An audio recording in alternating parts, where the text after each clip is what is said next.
What's up guys, Luke here with MX Locker. Today we're digging into part 2 of our KX500 build, which is the motor. Stay tuned to see what it looks like, what we need to do, and what the outcome of this bike is gonna be. Bike's an absolute roach. Seen better days. What even is this? I was gonna ask you that. It says TC Racing. That's Pro Circuit, baby. Oh, Did shoot. Mitch give you that? It takes factory.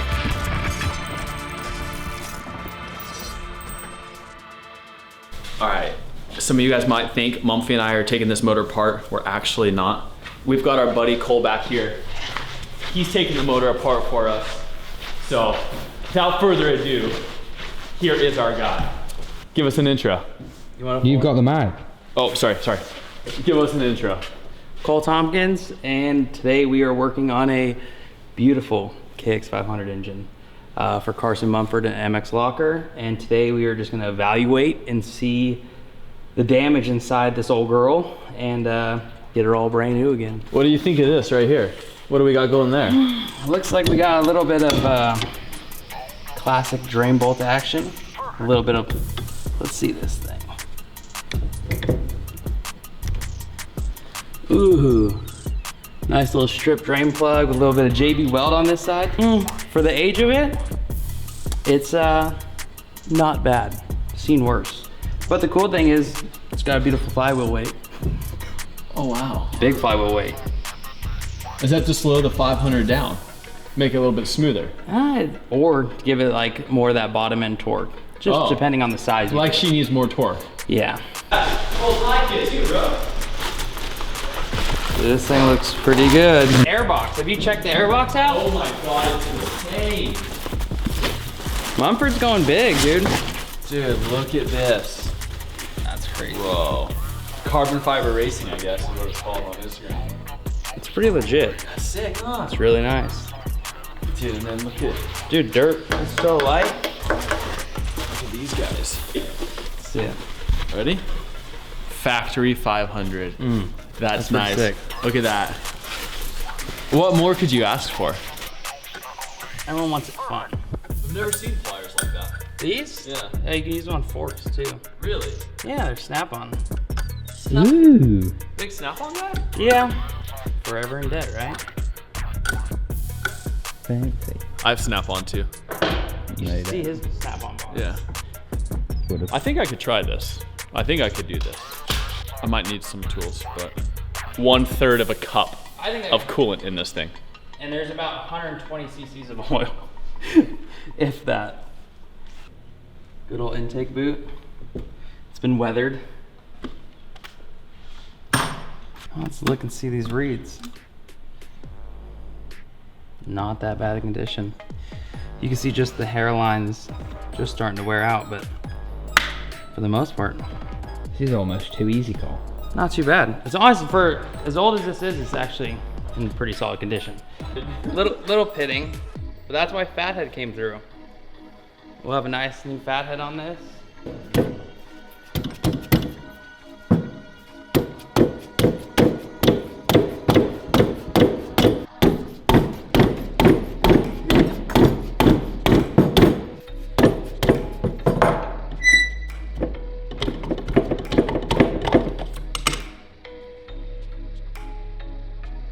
A little bit dingy. Look how big that piston is. So now, do you feel all the grit on it?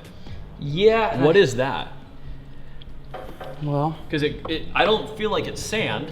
well, it's metal because the lower end bearing It's gone. is gone. Gone. So all that silt, which is on my fingers, on all that is just metal from the bearing grinding inside, mixed with obviously 2-stroke oil. But there's your crank. We're gonna do this.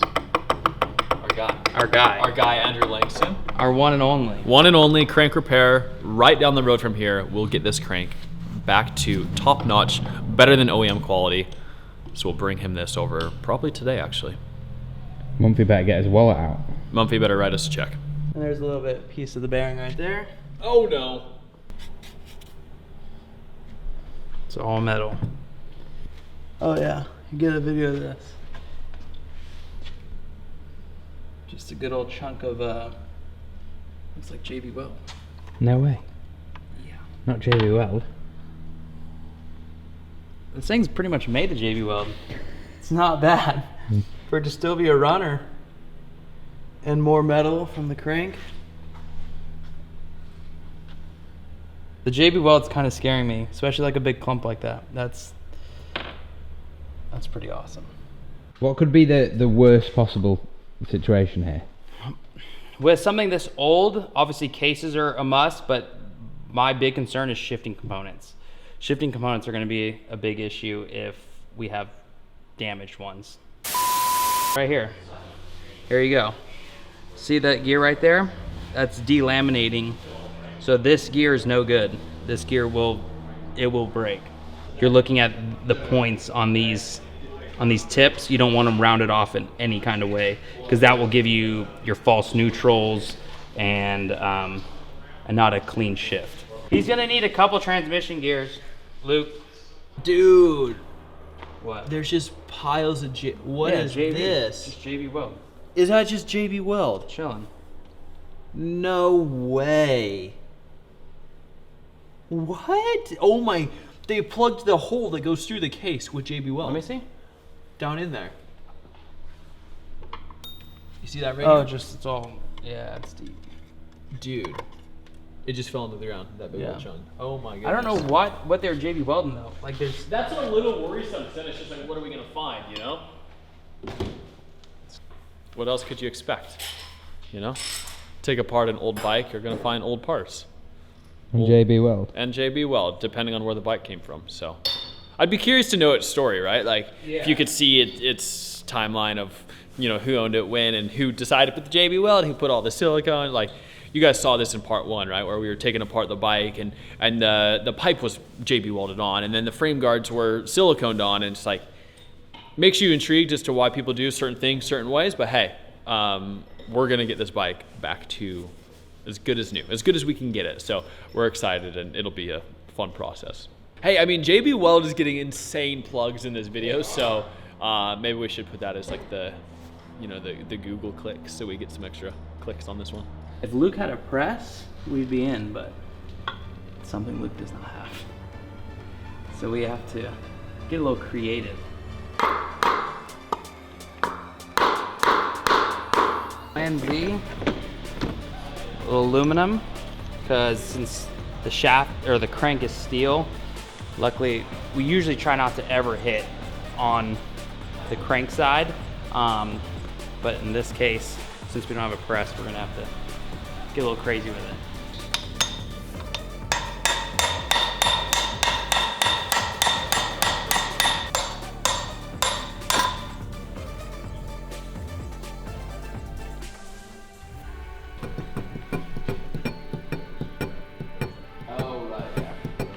Bit of play.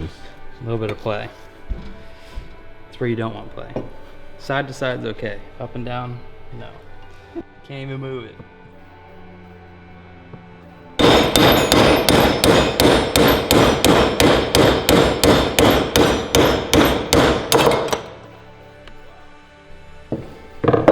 Gotta be abusive to these things, I guess. Look at all that. Just metal. I just don't understand what these guys were J-B welding. For the most part, for how old it is, honestly, we got pretty lucky. Like, for the majority of the cases, yeah, you're gonna need like a little weld on the bottom. Stuff Need like, some J-B Weld. yeah, I think we're gonna go with normal weld this time, not JB. But the cool thing is, for the most part, the cases are in well tacked. I think we're honestly looking good. Like as bad as it looks, it's a good outcome, not a bad outcome. Crank, obviously we have our crank guy Andrew. That's all going to be brand new again, and we have our other side two-piece side case, our inner clutch cover. So we're, for the most part, we're looking pretty good. Yeah, cylinder's going to get sent out, going to get some love, but for the most part, I think we're in good shape. It's cool to see the motor get taken down like it was.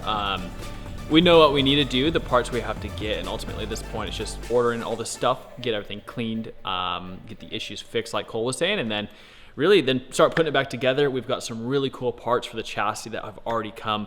We've gotten the frame back from Powder Coat. we're stoked. This bike is gonna look really good. It's gonna run good. Cole's killing it, and it should be a fun one for sure.